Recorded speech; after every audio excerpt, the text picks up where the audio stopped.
이창호 구단만 그런 것은 아니고 오늘날 우리 자신도 마찬가지예요.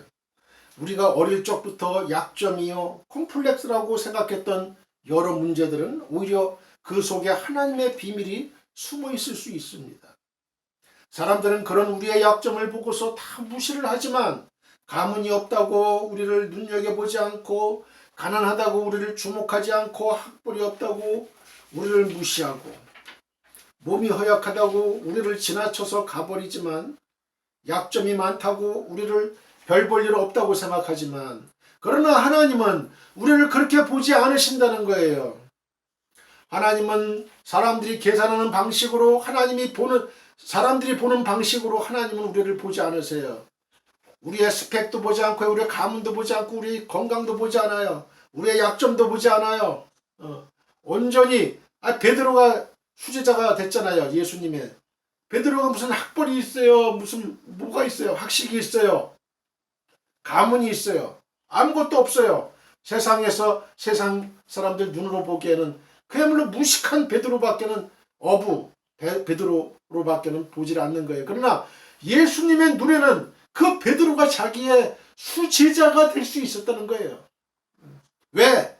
그 베드로는 그래도 인간적인 의리는 갖고 있었고 그리고 다혈질적인 기질은 있었지만 그래도 뭘 하면은 적극적이고 열정적이었다는 것이죠. 적극적으로 앞에 나서서 일을 했고 좀 실수는 있었지만 실수 없는 인간은 없잖아요. 그러나 예수님은 바로 그러한 베드로를 자신의 제자들 12제자들 가운데서도 첫째로 세운 거예요. 첫째로.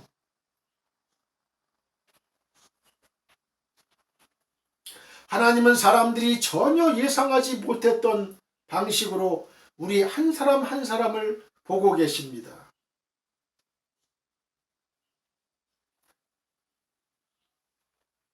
사람들의 관심 밖에 벗어나 있던 다윗. 그러나 하나님은 그를 항상 유심히 주의 깊게 보고 계셨어요. 아니 가장 귀하게 다윗을 보고 계셨습니다.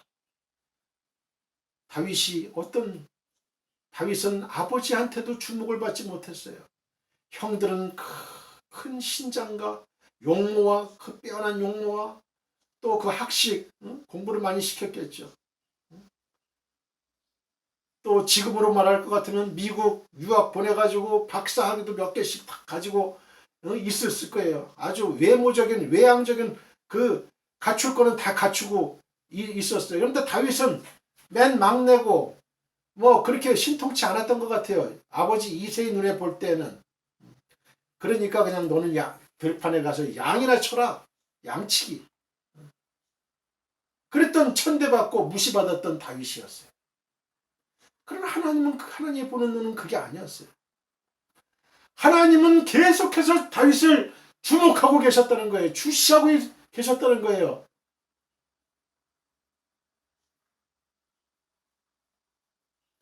내가 다윗을 보고 있었느니라고 주님은 말씀하시고 있어요. 사무엘상 16장 1절 여호와께서 사무엘에게 이르시되 내가 이미 사울을 버려 이스라엘 왕이 되지 못하게 하였거늘 내가 그를 위하여 언제까지 슬퍼하겠느냐. 너는 뿔에 기름을 채워가지고 가라. 내가 너를 베들레헴 사람 이새에게로 보내리니 이는 내가 그의 아들 중에서 한 왕을 보았느니라 하시는지라. 이새의 아들 8명 가운데 한 왕을 보았다. 하나님께서. 여러분들과 여러분들의 자녀들이 바로 이러한 다윗과 같은 하나님이 그 한 왕을 보았다는 그 사람이 그 주인공이 되시기를 축원합니다. 사람들은 이세 집안에서 장남 엘리압, 차남 아비나답, 삼남 삼마를 보고 있었지만 하나님은 막내 아들 다윗을 보고 계셨던 거예요. 사람들은 다윗에게 아무런 관심이 없어서 그는 들판에서 홀로 쓸쓸하게 양을 치고 있었지만 하나님은 사람들의 관심권 밖에서 맴돌던 그 다윗에게 하나님의 눈, 당신의 눈이 가 계셨던 거예요. 사랑하는 성도 여러분, 하나님은 사람이 보는 방식과는 전혀 다르십니다. 사람은 외모를 보지만 그러나 나 여호와는 사람의 중심을 보느니라. 그래서 사람들은 나를 주목하지 않을 수도 있어요. 그러나 하나님은 당신을 주목하고 계신다고 믿으시길 바랍니다. 단 당신이 전심으로 하나님만을 주목하는 동안에 말이죠. 사람들은 힘 있는 사람을 주목해요. 사람들은 부유한 사람들에게 관심을 기울입니다. 그러나 하나님은 저 구석진 곳에 있는 사람, 약하다고 인정받지 못하고 있는 그늘 속에 있는 사람도 다 보고 계십니다. 사람들이 전혀 예상하지 않는 그곳을 바라보시며 내가 보았느니라고 말씀하세요. 하나님은 내가 보았느니라. 내가 왕감을 보았느니라. 왕감을 보았다. 다윗은 부모의 기대도 별로 받지 못해서 어쩌면 집안 식구들 중에서 가장 힘없는 사람이 하는 일, 들판에서 양을 치고 있었어요. 사무엘 선지자가 와서 잔치를 할 때에도 그는 들판에서 유독 혼자만 소외되어 있었을 정도로 인정을 전혀 받지 못하고 있었습니다. 그러나 다윗은 지금 자기가 맡아서 하고 있는 일, 양치기 일에 최선을 다하고 있었어요. 그는 왕이 되겠다는 생각을 조금도 하지 않았습니다. 지금 자기가 맡은 양치는 일에 그는 자기의 최선을 다했을 뿐이에요.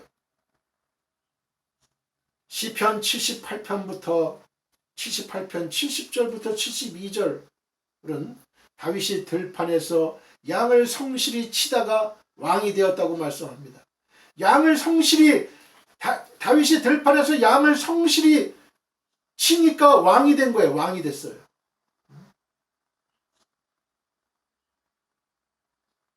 여기에 참 중요한 진리가 있어요. 하나님의 일에 조그만 일이지만, 인간이 보기에는 하찮은 일이지만, 거기에 다윗이 들판에서 양을 성실히 치다가 이스라엘의 왕이 되는 거예요. 이스라엘 왕이 되는 거예요. 교회에서 아무리 작은 일에 적은 일을 맡았다 하더라도 그 자기가 맡은 목자면 목자, 마을장이면 마을장, 자기가 맡은 목원, 그 성실하게 양을 치니까 어느 날 왕이 되는 거예요. 왕이 되는 거예요. 교회 합격, 고등부 교사, 저도 7년간을 고등부 교사를 했어요. 그러니까 열심히 자기가 하나님이 맡겨주신 일에 열심히 성실하게 일을 하니까 목사가 되는 거예요. 목사가.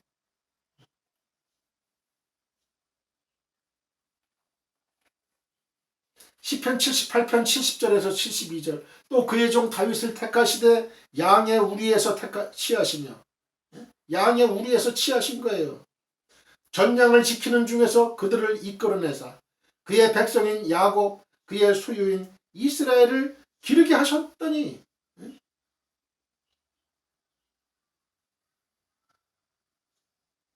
이스라엘의 왕이 되게 하셨다 이거예요. 이에 그가 그들을 자기 마음의 완전함으로 기르고 그의 손에 능숙함으로 그들을 지도했어요. 우리도 누구든지 자기 마음의 성실함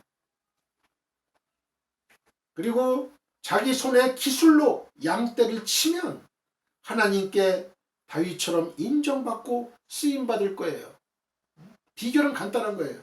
성실하게 하나님 앞에서 아무리 자기한테 작은 일을 할지라도 화장실 청소를 할지라도 성실하게 그 일을 감당하면 교회에서도 높은 자리에 올라가는 거예요.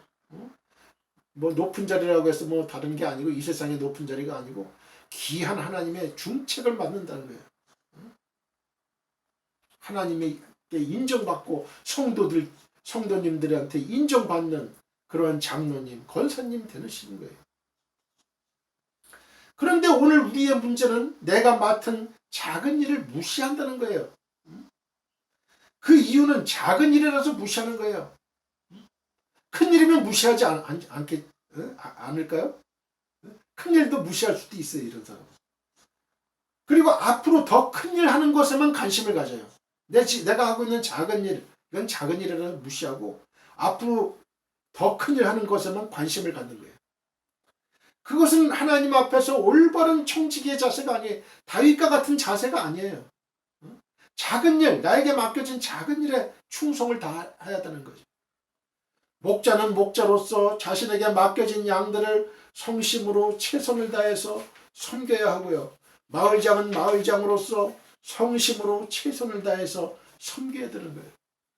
그래서 지금 하는 일은 짜증스러워하면서 대충대충 하는 가운데 앞으로 큰일이 오기만을 기다리는 것은 현명하지 못한 처사예요. 하나님은 당신이 지금 하고 있는 그 작은 일을 보고 계시는 거예요. 다윗은 그 양치는 작은 일에 마음의 성실함과 손의 기술로 최선을 다했다는 거예요. 지금 내가 하고 있는 일이 하나님이 시키신 일이라면 내 마음의 성실함과 내 손의 기술을 다해서 최선을 다해 수행해야 되는 거예요. 최선을 다해야 되는 거예요. 인간적인 편에서도 하늘에서 감나무 떨어지듯이 하나님 은혜만 기다리면 안 되는 거고, 나 인간으로서 하나님이 시키신 일에 최선을 다해야 되는 것이죠. 공부도 최선을 다해야 되고, 우리가 하는 모든 사업, 모든 것들, 사람들이 알아주고 안 알아주고는 별로 중요한 사안이 아닙니다. 오직 하나님이 나를 알아주시는 것이 대단히 중요한 거예요. 사람이 나를 알아주는 건 그렇게 별로 중요한 게 아니에요. 하나님이 나를 알아주느냐. 감사한 것은 하나님이 작은 일에 몰두하는 나를 반드시 알아주신다는 거예요. 제가 이름을 까먹었지만 어떤 아주 위대한 그 음악가의 그 제자가 있었는데, 그 제자가 큰 뭐 카네기홀 이런 데서 이제 그 연주를 했던 거예요. 연주를 했는데 연주가 다 끝나고 이제 끝나니까 관중들이 막 박수 세례가 막 있었던 거죠. 막 박수를 막 치고, 열강의 도가니였어요. 열강의 도가니. 요번에 기생충 그 영화 있잖아요. 거기서도 파리에서 얼마나 큰 기립박수를 하면서 막 그냥 그것도 1, 2분 치는 게 아니잖아요. 그냥 몇십 분 치는 거예요. 얼마. 그런데 그 제자는 그 관중들의 시선을 의식을 안 했어요. 저 멀리 구석진 곳에서 자신을 응시하는 그 스승의 눈만을 바라본 거예요. 그 스승이 잘했다고 해야 이 사람은 잘한 거예요. 하나님이 나를 평가하는 거예요. 하나님이 나를 잘했다고 인정을 해줘야지, 사람이 나한테 잘했다고 인정하는 거, 그거는 의미가 없다는 거죠. 다윗의 예를 살펴볼 때 그것은 사실입니다. 하나님은 들판에서 양을 치고 있는 다윗을 보고 계셨어요. 그냥 흘깃 보신 것이 아니라 주의 깊게 주목하고 계셨습니다. 또한 다윗이 자기 마음의 성실함과 손의 기술로 양을 치는 것을 인정해 주셔서 그를 일개 목자에서 이스라엘의 목자로 삼아 주셨다고 성경은 기록하고 있습니다. 시편 78편 72절. 그는 시간만 나면 물맷돌 던지는 연습을 했어요. 왜냐하면 이것은 양을 잘 지키기 위한 기술이었기 때문에 그래요. 양을 죽이지 않으려면 이 물맷돌 실력이 있어야 되는 거예요. 물맷돌 던져가지고 뭐 일이나 늑대나 곰이나 맞춰야 되는 거죠. 맞춰서 죽여야 되는 거죠. 처음에는 잘 맞지 않았을 거예요. 그러나 오래 던지고 열심히 연습하다 보니까 물맷돌의 달인이 된 거예요. 그 확실한 명중률이 있었기 때문에 그는 골리앗을 물리칠 수 있었어요. 물론 배후에는 살아계신 하나님이 물론 역사하신 거죠. 그러나 이 인간으로서도 다윗은 그만큼 열심히 노력을 했던 거예요. 또한 들판에서 그 지루하고 할 일이 별로 없는 곳에서 그는 수금을 연주하며 찬송시를 지었습니다. 이렇게 주님의 마음을 기쁘시게 해드리는 시편을 지으면서 그는 내 마음에 합한 사람이라는 주님의 인정을 받게 되었던 거예요. 그는 내 마음에 드는 사람이야. 그는 내 마음에 드는 사람이야. 이렇게 말한 사람이 이 지구상에 있었을까요? 다윗밖에 없어요. 그는 내 마음에 합한 사람이야.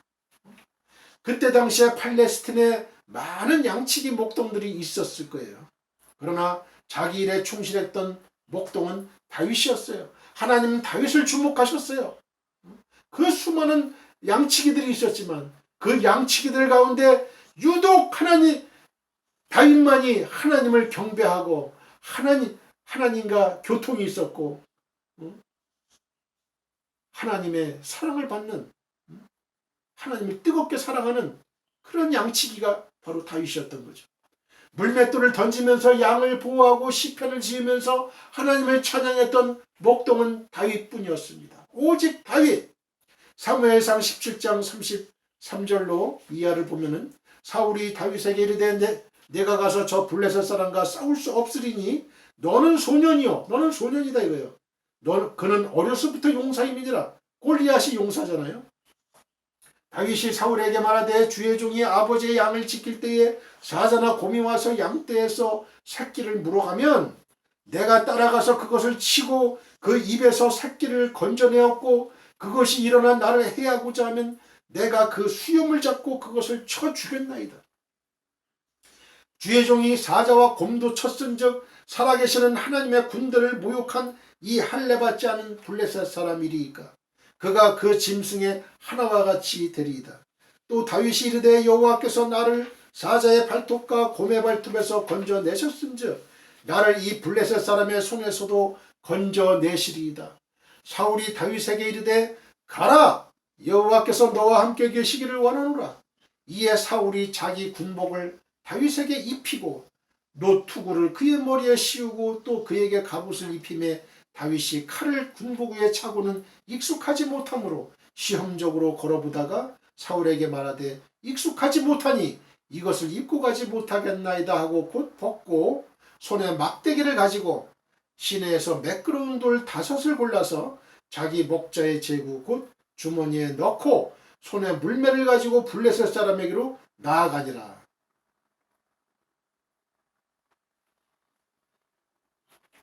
우리가 전쟁을 할 때에도 이 사울은요, 이 세상의 가치관을 가지고 생각을 했던 거예요.